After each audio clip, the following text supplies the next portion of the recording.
Hey guys, my name's Yuval, and I'm here to talk to you about how growing up in a kibbutz shaped the way that I see community in Philadelphia and in general. So that's a picture of me, my grandpa planting a tree. I consider myself a connector in the tech community and the startup community in Philly.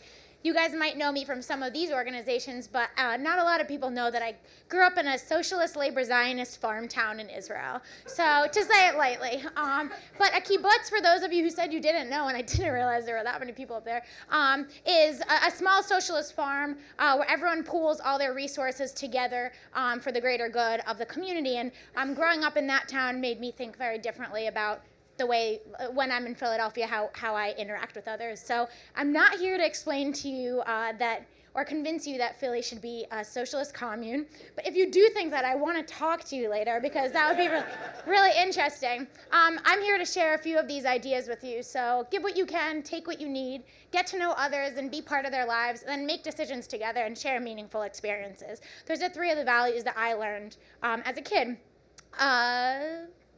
So give what you can, take what you need. That's the basic organizing principle. So the idea is every month, instead of getting your paycheck, it's pooled into a shared bank account, and then you're allocated the dollars that the kibbutz has determined your family needs. So it really changes the way that you see success for the overall community. So that's a picture of my grandpa, who manages the avocado farm in the kibbutz, and he definitely has a vested interest in how the factory is doing on the other side of town. And I'm constantly thinking about the siloed communities in Philadelphia and how we don't know what's happening on the other side of town because we don't have that vested interest.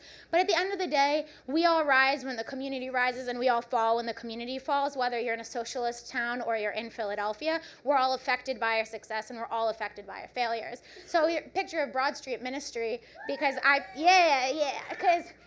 because I feel like that's an example of how we can really support the community and rise together. But when we all succeed, we really do succeed together, but it takes empathy to get there. Second one is get to know others and be part of their lives. So it's hard to help people without really getting to know them individually. Helping the homeless is very difficult, but helping a homeless person with a specific issue isn't as hard. It is sometimes hard. But anyway, this is a picture of a dining room in a kibbutz. Every meal is shared together. Everyone eats the same food in the same place. Very similar to Broad Street Ministry, where you can kind of get to know someone and sit around the table and actually help them. And I did my slides backwards, but a homeless person that you could actually get to know and help, as opposed to trying to solve homelessness as an issue. So get to know people and get to know what their problems are that you could help them solve, and at the same time, you might solve some of your own problems. And you could do that by sitting at a table and actually talking to them, and not just knowing where they work or what they had for breakfast, but knowing them as individuals. And that's a big priority for me. So last one is make decisions together and share meaningful experiences. So on the kibbutz, every decision is made through conversation. It's not made through voting. So everyone has to talk to the people around them and then come to a solution. There's not a Democrat and Republican.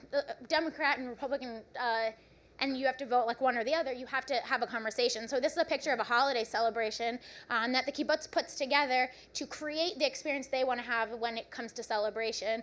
Think of what Philly would be like if we all got to create these experiences together. It's a picture of William Penn, the Commonwealth of Philadelphia. And if you think about it, the idea of the Commonwealth is very similar to the idea of a commune. Think of what Philly would be like if Billy Penn was still alive, telling us what to do. And we're not going to sit there, and government isn't going to have a big chat about how we're going to change Philadelphia. That's just not how it works. But what we can do is take that locally to our neighborhood associations, to our nonprofits that we might be volunteering at or working at, and really try to create collaborative experiences that way. This is a picture of 4 boys pooping, and